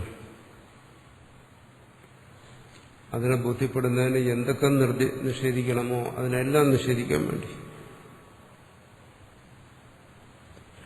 ഇവിടെ എന്തെല്ലാം അനുഭവപ്പെടുന്നുണ്ട്, എന്ത് അർത്ഥങ്ങളെല്ലാം അനുഭവപ്പെടുന്നത്, സർവത്തെയും നിവർത്തിപ്പിക്കാൻ വേണ്ടി നേതി നേതി എന്നിങ്ങനെ ഇവിടെ നിർദ്ദേശിച്ചിരിക്കുന്നു. അത് ഈ കാണുന്ന സത്യത്തിന്റെ മൂർത്ത അമൂർത്ത രൂപത്തിലുള്ള സത്യത്തിന്റെ അല്ലെങ്കിൽ പ്രാണരൂപത്തിലുള്ള സത്യത്തിന്റെ എല്ലാം പരമമായ സത്യമാണ്.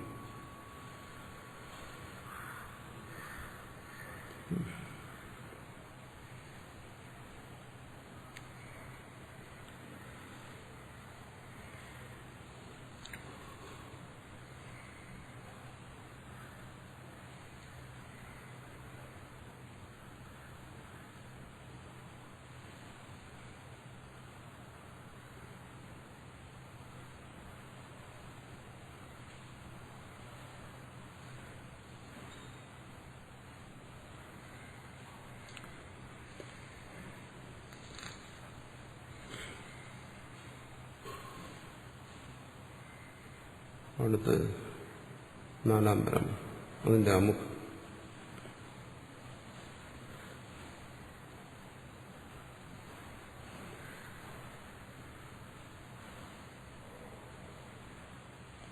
ആത്മീയത്യോപാസിത തദേവ ഏതസ്മിൻ പതനീയം ആത്മതത്വം യസ്മാത് പ്രേഹ പുത്രാദേരി പന്യസ്തസ്യ വാക്യസ്യ വ്യാഖ്യാന വിഷയ സംബന്ധപ്രയോജനാഭിഹിതേ തദാത്മാനമേവ ആവേദ അഹം ബ്രഹ്മാസ്മീതി തസ്മാത് തത്സർവമഭവത് ഇതി.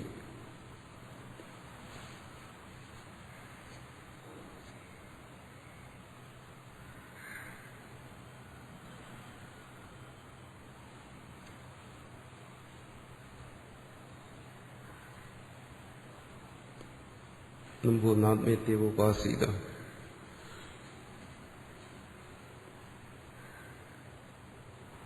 തദേവ ഏതസ്മിൻ പതിനിയും, ഈ കാണുന്ന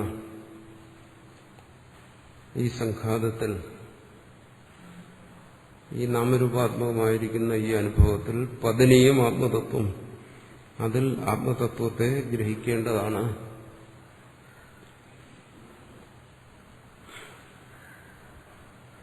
ഈ കാണപ്പെടുന്നതിലെല്ലാം ആത്മതത്വത്തെ ഗ്രഹിക്കേണ്ടതാണ്. കാണപ്പെടുന്നതിലെങ്ങനെ ആത്മതത്വത്തെ ഗ്രഹിക്കുന്നു മുമ്പ് പറഞ്ഞു. ഈ കാണപ്പെടുന്നതിന്റെ എല്ലാം പരമാർത്ഥമായി, അല്ലെങ്കിൽ പരമാർത്ഥം ഈ രൂപത്തിൽ കാണപ്പെടുന്നു എന്നിങ്ങനെ.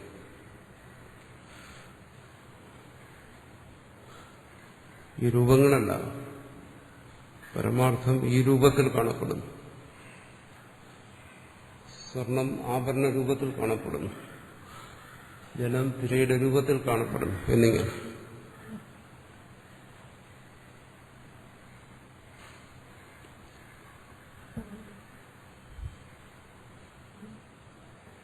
യസ്മാത് പ്രേയ പുത്രാദി മുമ്പ് പറഞ്ഞു.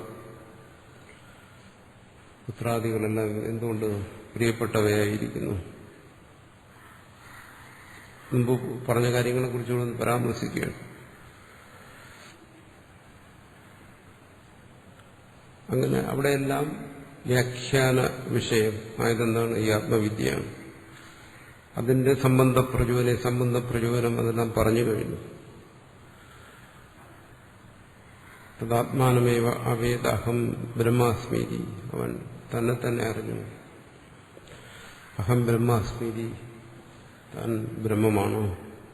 തസ്മാത്ത സർവം ഭവത്, അതിൽ നിന്ന് സർവവും ഉണ്ടായി. അതുകൊണ്ട് സർവവും തദാത്മകമാണ്. ഈ കാര്യങ്ങളെല്ലാം മുമ്പ് ചർച്ച ചെയ്തു എന്ന് പറയുകയാണ്. ഏവം പ്രത്യേകാത്മാ ബ്രഹ്മവിദ്യാ വിഷയത്തിയത് ഉപന്യസ്തം. അവിടെ വിശേഷമായിട്ടൊന്ന് പറഞ്ഞു.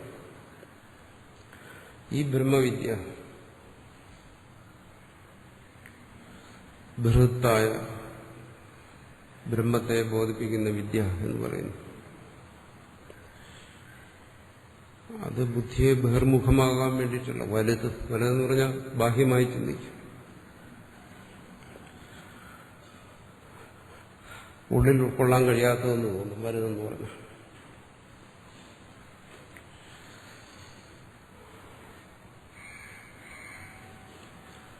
അതുകൊണ്ട് പറയുന്നത് എന്താണിത്? പ്രത്യേക ആത്മാവാണ്, വലുതാണ്, പക്ഷെ അത് സ്വസ്വരൂപമാണ്.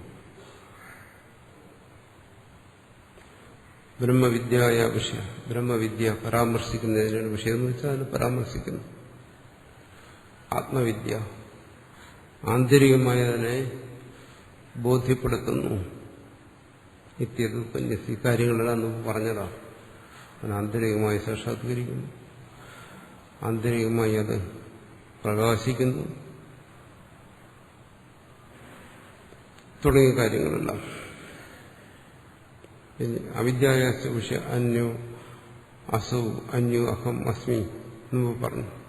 ഞാൻ നീ എന്നറിഞ്ഞുകൊണ്ടിരിക്കുന്ന അവിദ്യാ വിഷയമാണ്. എല്ലാവരും അങ്ങനെ അറിയും. അന്യ അസൗ അന്യോ അഹം, നീ വേറെ ഞാൻ വേറെ, ഇത് അവിദ്യാകാര്യമാണ്. നസവേദ, അവൻ ഈ തത്വത്തെ അറിയുന്നില്ല, സർവാത്മക തത്വത്തെ അറിയുന്നില്ല. ഇത്യാരഭ്യ, ഇതെല്ലാം മുമ്പ് വന്ന ഭാഗമാണ്. ചാതുർവർണ്ണ്യ പ്രവിഭാഗാദി നിമിത്ത പാങ്കക്രമ സാധ്യ സാധന ലക്ഷണോ ബീജാങ്കുരവത് വ്യാകൃത സ്വഭാവോ നാമരൂപാത്മക സംസാര. സംസാരത്തെ അവിടെ കാണിക്കുന്നു. സവേദ, അവൻ ആ തത്വത്തെ അറിയുന്നില്ല.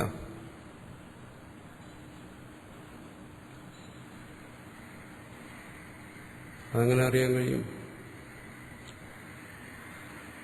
അവിടെ പറഞ്ഞു നാമരൂപാത്മക പാങ്കം. അതൊക്കെ മുമ്പ് പറഞ്ഞാണ് കർമ്മങ്ങളെ കുറിച്ചത്. ചാതുർവർണ്ണ്യ വിഭാഗം വന്നു, അതിനനുസരിച്ചുള്ള കർമ്മങ്ങളെക്കുറിച്ച്, ആ കർമ്മ സാധ്യമായിരിക്കുന്ന ഫലത്തെക്കുറിച്ച് പറഞ്ഞു. കർമ്മസാധ്യ സാധനം, ബീജാങ്കുരവൻ അവ്യാകൃത സ്വഭാവം, കാര്യകാരണങ്ങളെപ്പോലെ, ബീജവും അങ്കുരവും പോലെ വ്യാകൃതവും അവ്യാകൃതവും ആയിരിക്കുന്ന നാമരൂപാത്മക കർമാത്മക സംസാരം. മുമ്പ് വന്ന വിഷയങ്ങൾ ചുരുക്കി പറയുക. ഇത്രയുമായി ഇതം നാമം രൂപകർമ്മ വിപസമൃത സംസാരത്തെക്കുറിച്ച് പറഞ്ഞു. അവിടെ തന്നെ ശാസ്ത്രീയ ഉത്കർഷ ലക്ഷണം ഊർധ്വഗതിയെക്കുറിച്ച് പറഞ്ഞു. ബ്രഹ്മലോകാന്തോ അധോഭാവസ്ഥ, ബ്രഹ്മലോകം വരെയുള്ള ഗതി, താഴോട്ടുള്ള അധോഗതി, സ്ഥാവരാന്ത അശാസ്ത്രീയ. അവിടെ തന്നെ എന്താണ് ജായസ്വം മറിയസ്വം, അങ്ങനെയുള്ള അശാസ്ത്രീയമായ ജീവഗതി. പൂർവമേ പ്രദർശിതോ ദ്വയാഹ ഇത്യാദിന. ഈ മൂന്നാം ഭാഗം വരെ ഉള്ളിടത്ത് ഇതെല്ലാം പറഞ്ഞു കഴിഞ്ഞു.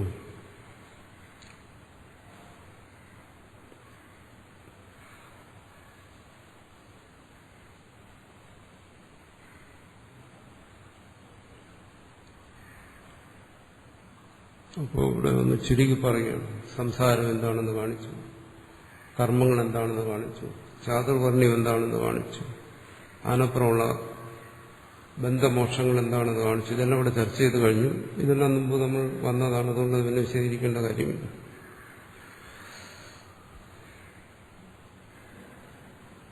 ഇനി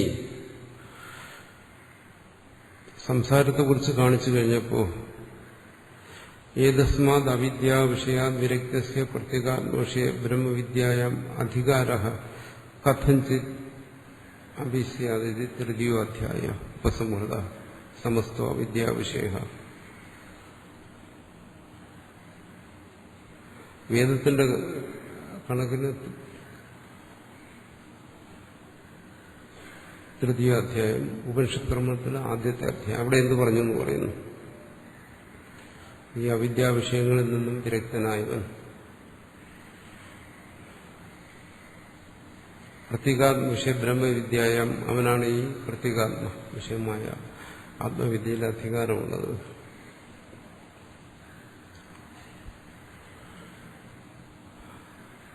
കഥഞ്ചിതപി അവനെ എങ്ങനെയെങ്കിലും അതിൽ ആ താല്പര്യം അവനെ ഉണ്ടാകും.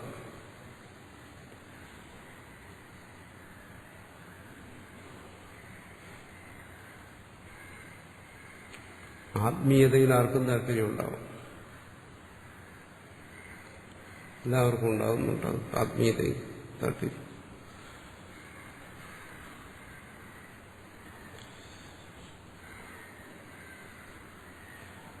അതിന് താല്പര്യമില്ലാത്തവർ കുറവാണ്. ആത്മീയതയിൽ എല്ലാവർക്കും താല്പര്യമുണ്ട്, പക്ഷെ അതുകൊണ്ട് കഥയില്ല.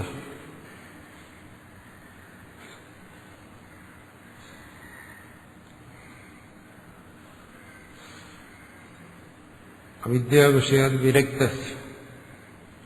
ഈ അവിദ്യാവിഷയങ്ങളിൽ നിന്നും വിരക്തനാണ് പ്രത്യേകാത്മ വിഷയത്തിൽ താല്പര്യമുണ്ടാകും. എല്ലാ ആത്മീയതയിലും പ്രത്യേകാത്മ വിഷയത്തിലുള്ള താല്പര്യമില്ല. സ്വർഗനരകാദികളെ കാക്ഷിക്കുന്ന പോലും ആത്മീയതയാണ്. ഇവിടുത്തെ പ്രത്യേകതയെക്കുറിച്ച് പറയുകയാണ്.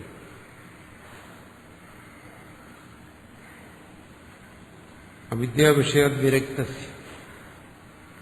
അവിദ്യാവിഷയമായിരിക്കുന്ന ഈ കർമ്മ ഉപാസനകളിൽ നിന്നും വിരക്തനായി. മറ്റിടത്തെല്ലാം അവൻ ആത്മാവിനെ കുറിച്ച് ചിന്തിക്കുന്നുണ്ട്, ആത്മാവിനെ കുറിച്ചുള്ള ബോധം അവനുണ്ട്. പക്ഷേ പ്രത്യേകാത്മാവിനെ കുറിച്ചുള്ള ബോധം, ബ്രഹ്മേകത്വ ബോധം അതില്ല. ഇവിടെ ബ്രഹ്മേകത്വത്തെ ബോധിപ്പിക്കുന്ന ആ വിദ്യ മാത്രമേ ബ്രഹ്മവിദ്യ എന്ന് പറയുന്നുള്ളൂ. ബ്രഹ്മേകത്വത്തെ ബോധിപ്പിക്കുന്നു, പ്രത്യേകാത്മാവിനെ ബോധിപ്പിക്കുന്നു.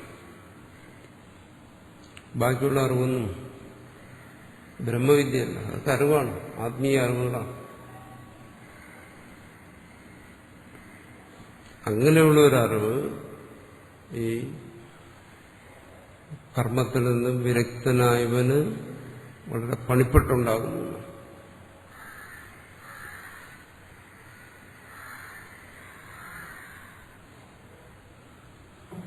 അത് നമുക്കറിയാം.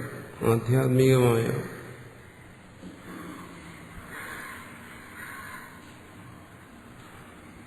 അറിവുള്ളവർക്ക്, ആധ്യാത്മികമായ താല്പര്യങ്ങളുള്ളവർക്ക് സാധാരണഗതിയിൽ ഭൗതികത്തിലും അതുപോലെ തന്നെ താല്പര്യങ്ങളാണ്, രണ്ടും.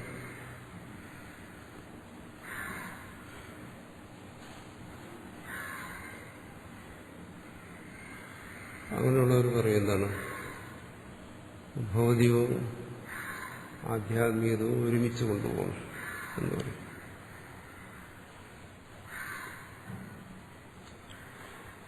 ഭൂരിപക്ഷം അങ്ങനെയാണ്, ഇതെല്ലാം ഒരുമിച്ച് കൊണ്ടുപോകണമെന്ന് ആഗ്രഹിക്കുന്നവരാണ്.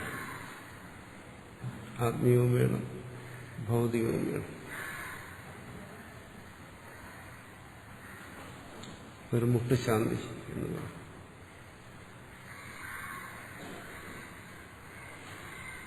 അപ്പോൾ ഭൗതികമായിട്ട് എന്തൊക്കെയാണോ ഉള്ളത് അതിനെല്ലാം നിലനിർത്തിക്കൊണ്ട് കുറച്ച് ആധ്യാത്മികതയും അതിൻ്റെ കൂടെ ചേർക്കും.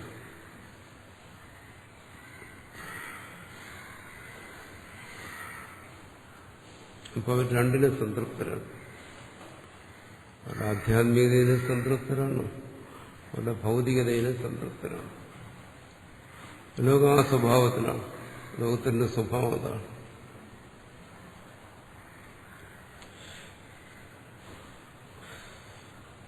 അത്തരം ഒന്നിനെ കുറിച്ചല്ല ഇവിടെ പറയുന്നത്.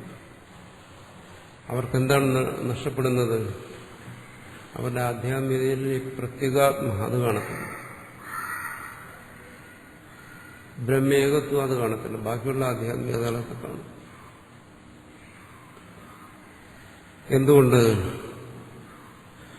അവിദ്യാ വിഷയത്തിൽ നിന്നും വിരക്തരല്ല.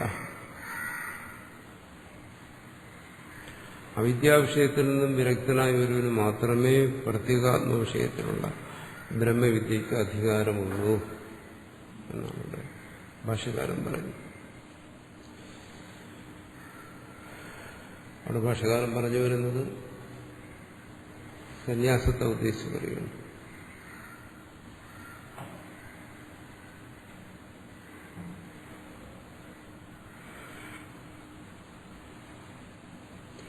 സന്യാസം വിഷയത്തിൽ നിന്ന് വിരക്തനും. അതെന്തിനു വേണ്ടി? ഈ പ്രത്യേകാത്മ വിഷയത്തിലുള്ള ബ്രഹ്മവിദ്യയിലുള്ള അധികാരത്വത്തിന് വേണ്ടിയിട്ടാണ്. എന്നുവെച്ചാൽ ആ ബ്രഹ്മവിദ്യ നിഷ്ഠയ്ക്ക് വേണ്ടിയിട്ടാണ്. പ്രത്യേകാത്മ വിഷയമായിട്ടുള്ള ബ്രഹ്മവിദ്യയുടെ നിഷ്ഠയ്ക്ക് വേണ്ടി. അതിനു വേണ്ടിയിട്ടാണ് സന്യാസം. അതിനുവേണ്ടി ഈ വിഷയത്തിൽ അവൻ പൂർണ്ണനായും വിരക്തനായിരിക്കണം. വിഷയങ്ങൾ പ്രലോഭിപ്പിച്ച് വിഷയങ്ങളിലേക്ക് കൊണ്ടുപോയി കൊണ്ടിരിക്കുന്നവനാണെങ്കിൽ പിന്നെ ഇവിടെ പ്രത്യേകാത്മ വിഷയത്തിലുള്ള ബ്രഹ്മവിദ്യയിൽ അവന് നിഷ്ഠ വരും.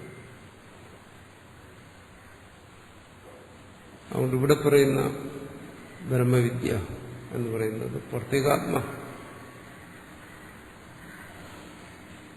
വിഷയത്തിലുള്ള ബ്രഹ്മവിദ്യയാണ്. അപ്പോൾ മറ്റാത്മീയതയ്ക്ക് എന്താ പ്രത്യേകത? അവിടെ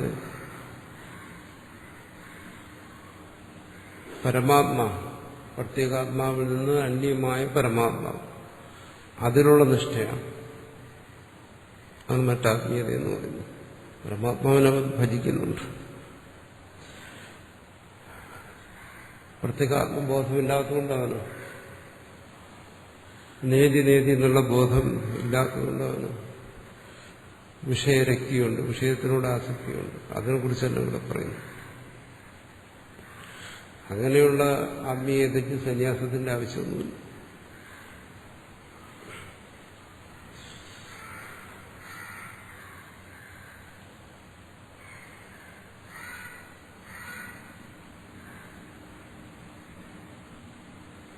പക്ഷെ ഈ പ്രത്യേകാത്മ വിഷയമായിട്ടുള്ള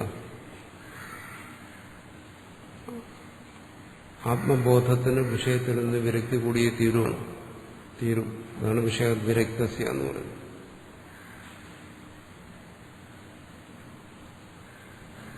അപ്പൊ ഇവിടെ ആ പ്രത്യേകാത്മബോധം, അതും സന്യാസം, അതും തമ്മിലുള്ള ബന്ധത്തെ കാണിക്കുന്നു.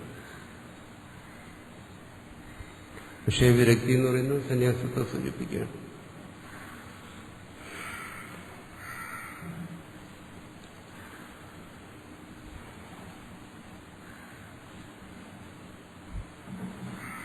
ഇവിടെ മൈത്രേയി യാജ്ഞവൽക്യ സംവാദത്തിന് അതാണ് സൂചിപ്പിക്കുന്നത്. അതാണ് ഇവിടുത്തെ വിഷയം. അതിലേക്ക് കടക്കാൻ വേണ്ടിയിട്ട് ആമുഖമായിട്ട് ദൂരെയുള്ള കാര്യങ്ങൾ പറഞ്ഞു. അവിടെ വിഷയത്തെ ബാഹ്യമായി ഉപേക്ഷിക്കുന്നു.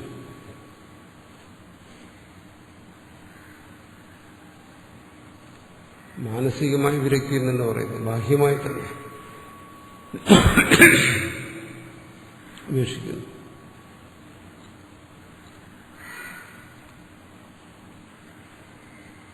ഇപ്പൊ പ്രത്യേകാത്മാവിനെ വിട്ട് ഒരു പരമാത്മാവിനെ ഭജിക്കുന്നതിന്, ആരാധിക്കുന്നതിന്, പൂജിക്കുന്നതിനൊന്നും ഇതിന്റെ ആവശ്യമില്ല.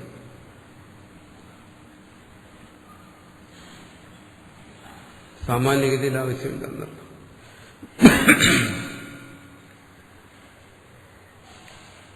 ആ പരമാത്മബോധം തന്നിലേക്ക് വരുമ്പോൾ ഇതില്ലാതൊട്ട് പറ്റത്തുമില്ല. വിഷയത്യാഗം കൂടാതെ അതൊട്ട് സാധ്യമാകത്തുമില്ല എന്നാണ് ഭാഷ്യകാരൻ പറയുന്നത്. പിന്നെ ആ വിഷയവിരക്തിയുടെ സ്വരൂപം എന്താണ്? അത് വേറെ കാര്യം. എന്താണ് ആ വിഷയവിരക്തി?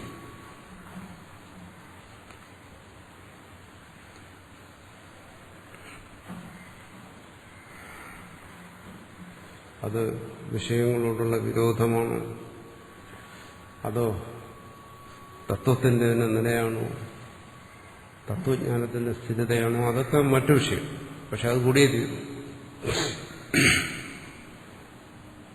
വിഷയവിരക്തി കൂടിയേ തീരൂ എന്ന്. എന്നുവെച്ചാൽ വിഷയ അനുഭവം കൂടാതെയുള്ള വിഷയവിരക്തി എന്ന് പറയാം. വിഷയാനുഭവവും വിഷയവിരക്തിയും കൂടെ ഒരുമിച്ചിരിക്കുന്നു. വിഷയവിരക്തി എന്ന് പറയുമ്പോൾ അവിടെ വിഷയാനുഭവം പോയി.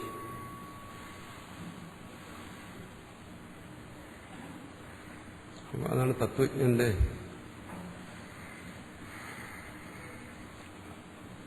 ആ വിഷയവിരക്തിയിൽ അവിടെ വിഷയാനുഭവമില്ല. എന്തുകൊണ്ട്? ബ്രഹ്മാനുഭവം മാത്രമേ ഉള്ളൂ, ആത്മാനുഭവം മാത്രമേ ഉള്ളൂ.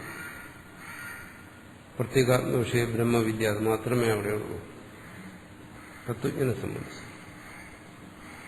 ജിജ്ഞാസുവിനെ സംബന്ധിച്ച് പ്രത്യേകാത്മബോധം ദൃഢമാകാത്തവനെ സംബന്ധിച്ച്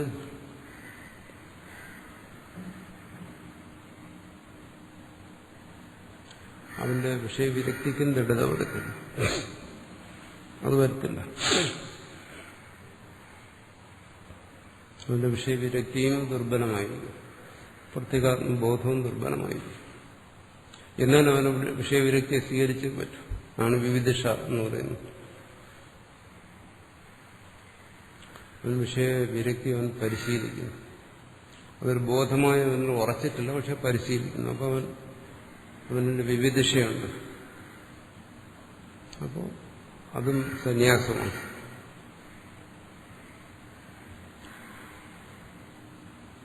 തത്വജ്ഞാന നിഷ്ഠയിലുള്ള സന്യാസവും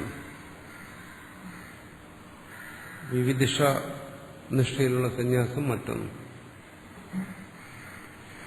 തത്വജ്ഞാന നിഷ്ഠയുള്ള സന്യാസത്തിന് തത്വജ്ഞാനത്തിൽ നിന്നും വ്യത്യാസമൊന്നുമില്ല, തത്വജ്ഞാനം തന്നെയാണ്. ആ തത്വജ്ഞാന നിഷ്ഠയിലുള്ള വിരക്തി അത് തത്വജ്ഞാനം തന്നെ.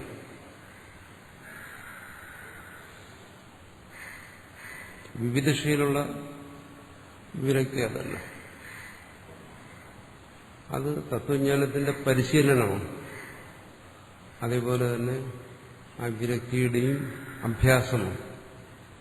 അഭ്യാസം എന്ന് പറയുമ്പോൾ അത് പരിശീലനമാണ്.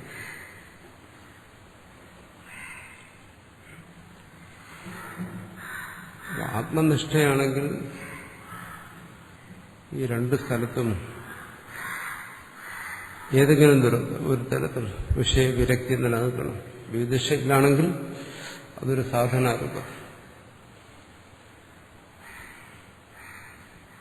വിദ്വാനിലാണെങ്കിൽ അതൊരു നിഷ്ഠയുടെ രൂപത്തിൽ, രണ്ടിടത്തും തത്വജ്ഞാനത്തിന്റെ രൂപത്തിലുണ്ട്. വിവിധിഷയിലാണെങ്കിൽ അത് കരണങ്ങളെ, ഇന്ദ്രിയത്തെ വല്ല ആശ്രയിച്ച് നിൽക്കുന്നു. എന്ന് പറഞ്ഞാൽ അവിടെ വിരക്തിയുടെ പരിശീലനമാണ്. അവിടെ ബാഹ്യമായ ത്യാഗം അവിടെ ആവശ്യമായിരിക്കുന്നു. തത്വനിലയിലാണെങ്കിലോ അത് കേവലം തത്വത്തെ ആശ്രയിച്ചിരിക്കുന്നു.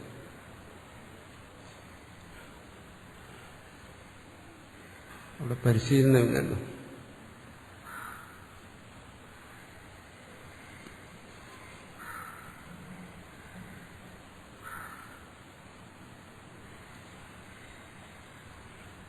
അപ്പോൾ വിഷയത്തിൽ നിന്നും വിരക്തൻ എന്ന് പറയുമ്പോൾ അത്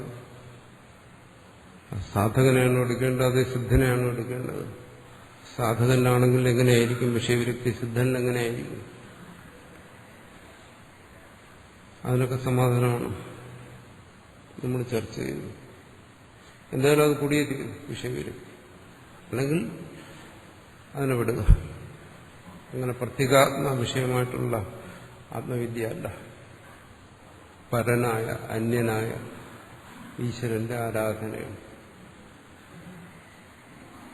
അവിടെ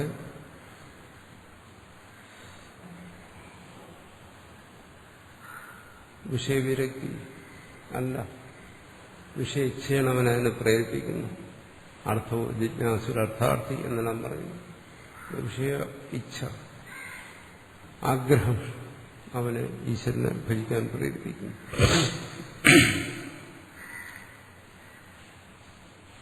ഇവിടെ മുഖ്യമായ വിരക്തിയെക്കുറിച്ചാണ് ചർച്ച ചെയ്യുന്നത്.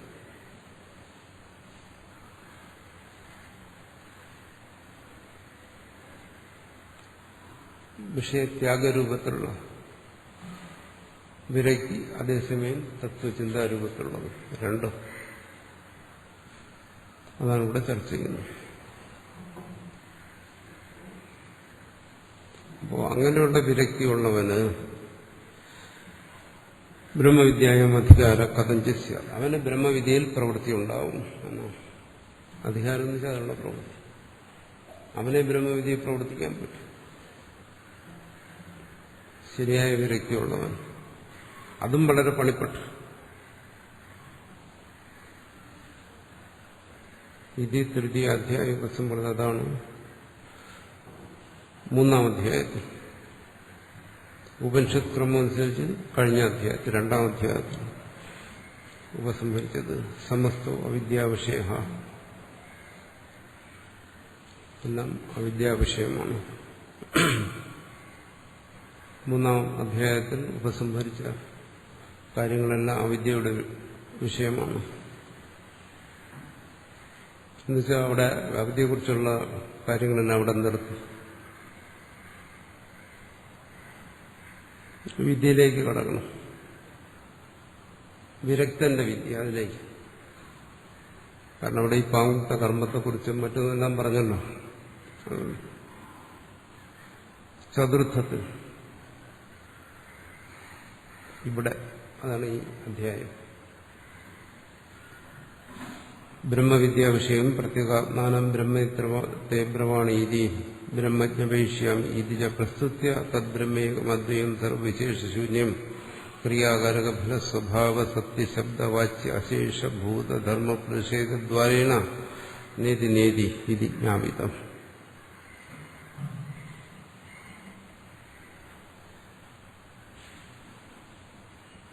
മുമ്പ് പണിപ്പെട്ട് നേടേണ്ട ബ്രഹ്മവിദ്യയെക്കുറിച്ച് പറഞ്ഞു. വിഷയങ്ങളിൽ നിന്നെല്ലാം വിരക്തനായി അവിടെ കുറച്ച് വിഷയങ്ങളെയും കാണിച്ചു, ഉപാസനകളെയും മറ്റുമൊക്കെ അവിടെ പരാമർശിച്ചു. രാഗം എന്ത് വൈഷമ്യത്തെ ഉണ്ടാക്കുന്നു എന്ന് കാണിക്കാൻ വേണ്ടി.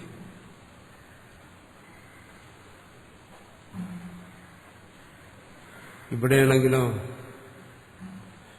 ബ്രഹ്മവിദ്യാവിഷയമായിരിക്കുന്ന പ്രത്യേകാത്മാവിനെ ബ്രഹ്മത്തെ ബ്രഹ്മാണിത, ഇതിനെ ഞാൻ നിനക്ക് ബ്രഹ്മത്തെ ഉപദേശിക്കുന്നു എന്ന് പറഞ്ഞു. ബ്രഹ്മജ്ഞപയിഷ്യാമി ഇങ്ങനെയെല്ലാം പറഞ്ഞു തുടങ്ങിയിട്ട് തദ്ബ്രഹ്മേകം അദ്വയം, ആ ബ്രഹ്മം എങ്ങനെയുള്ളതാണ്? അദ്വയമാണ്, ഏകമാണ്, സർവവിശേഷ ശൂന്യമാണ്, ക്രിയാകാരക ഫലസ്വഭാവ സത്യവാച്യ അശേഷ ഭൂതധർമ്മ പ്രതിഷേധേന, ഭൂതധർമ്മങ്ങളാണ് ഇതൊക്കെ, ക്രിയാകാരക ഫലസ്വഭാവം സത്യം. ഇത്തരത്തിലുള്ള ഈ ഭൂതധർമ്മത്തെ പ്രതിഷേധിച്ചിട്ട് നേതി നേതി എന്ന് പ്രതിഷേധിച്ചുകൊണ്ട് ജ്ഞാപിത എന്ത് ഏകം അദ്വയം ബ്രഹ്മ. അതിവിടെ അപ്പൊ മുമ്പും പറഞ്ഞു, അവിടെ വിരക്തി സാധനാരൂപത്തിൽ പറഞ്ഞു. പക്ഷേ ഉപാസനകളും മറ്റുമെല്ലാം പറഞ്ഞു. ഇവിടെ നേതി നേതി എന്ന് ദൃഢമായ ജ്ഞാനത്തെക്കുറിച്ച് പറഞ്ഞു. അങ്ങനെ പറഞ്ഞു കഴിഞ്ഞപ്പോൾ അസ്യഹ ബ്രഹ്മവിദ്യായ അംഗത്വേന സന്യാസ വിജിച്ചിത, ഈ ബ്രഹ്മവിദ്യ ഇതിന്റെ അംഗമായിട്ട് സന്യാസത്തെ ബോധിപ്പിക്കുന്നു. അതാണ് ശ്രുതിയുടെ താല്പര്യം. പ്രത്യേകാത്മ വിദ്യ, ആ പരമാർത്ഥ തത്വത്തെക്കുറിച്ചുള്ള ബോധം,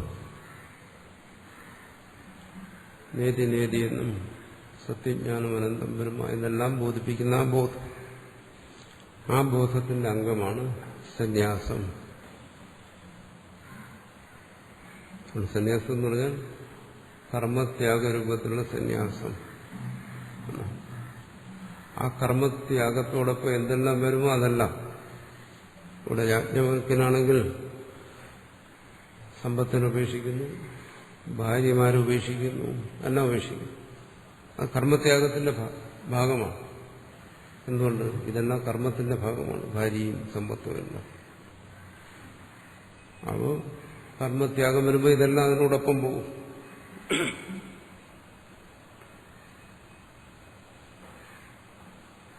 അതാണ് ഇവിടെ പ്രകാശിപ്പിക്കുന്നത് ശ്രുതി, പ്രകാശിപ്പിക്കുന്നത്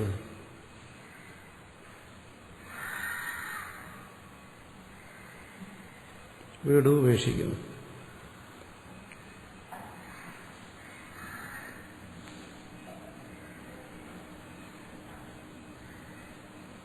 അതായത് വിഷയങ്ങളെ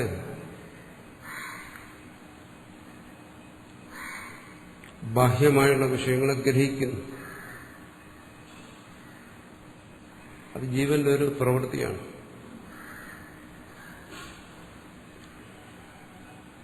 ആ വിഷയഗ്രഹണം കൊണ്ട് ഈ ബോധം പ്രതിബദ്ധമായിരിക്കുകയാണ്. ബോധത്തിന് ആ വിഷയഗ്രഹണം പ്രതിബന്ധമായി.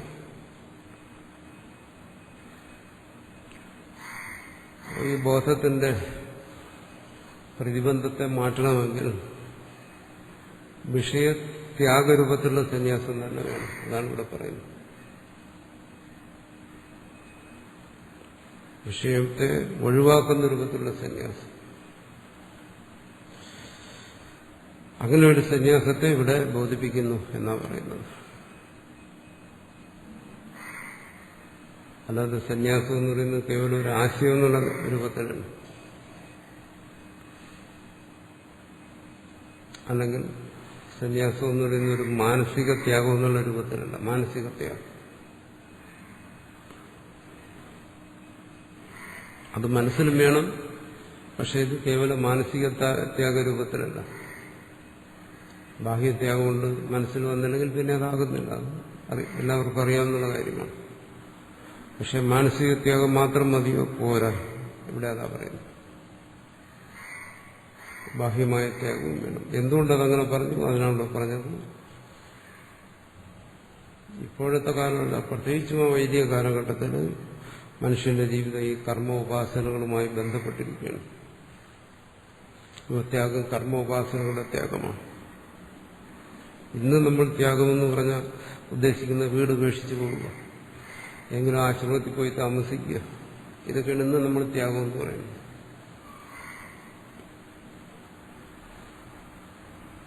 അന്നങ്ങനെയല്ല. അന്ന് താൻ ഏതൊന്നിനെയാണോ സ്വീകരിച്ചു വന്നിരുന്നത്, അഗ്നിഹോത്രാദി കർമ്മങ്ങൾ യാവജ്ജീവം ചെയ്യേണ്ടതാണെന്ന് കരുതി സ്വീകരിച്ചു വന്നിരുന്നത്, ആ കർമ്മങ്ങളെ ഉപേക്ഷിക്കുക. കർമ്മത്തെ ഉപേക്ഷിക്കുന്നതിന്റെ അതിന്റെ ഭാഗമായി ദൈവത്വം വരുന്നു. അതിന്റെ ഭാഗമായി ഭാര്യ പുത്രാദികളെയൊക്കെ ഉപേക്ഷിക്കുന്നു പുരുഷനാണ്.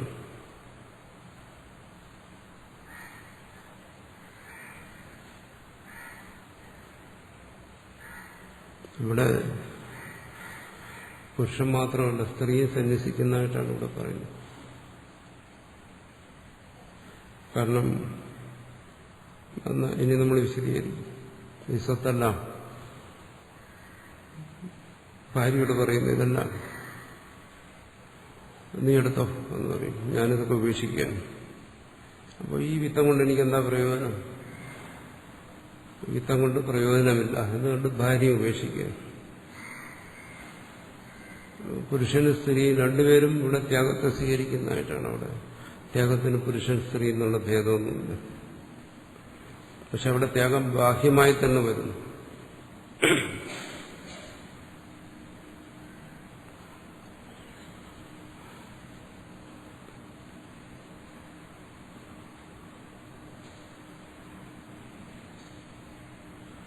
അത്തരത്തിലുള്ള ഒരു സന്യാസം ബ്രഹ്മവിദ്യയുടെ അംഗമായി വരുന്ന സന്യാസം അതാണ്. അത് ബ്രഹ്മവിദ്യയുടെ അംഗം എന്ന് പറയുന്നത് എന്തുകൊണ്ട്? കാരണം മുമ്പ് പറഞ്ഞ പ്രത്യേകാത്മ വിഷയം ബ്രഹ്മവിദ്യ, അതിനെ ബ്രഹ്മവിദ്യ എന്ന് പറയാൻ പറ്റും.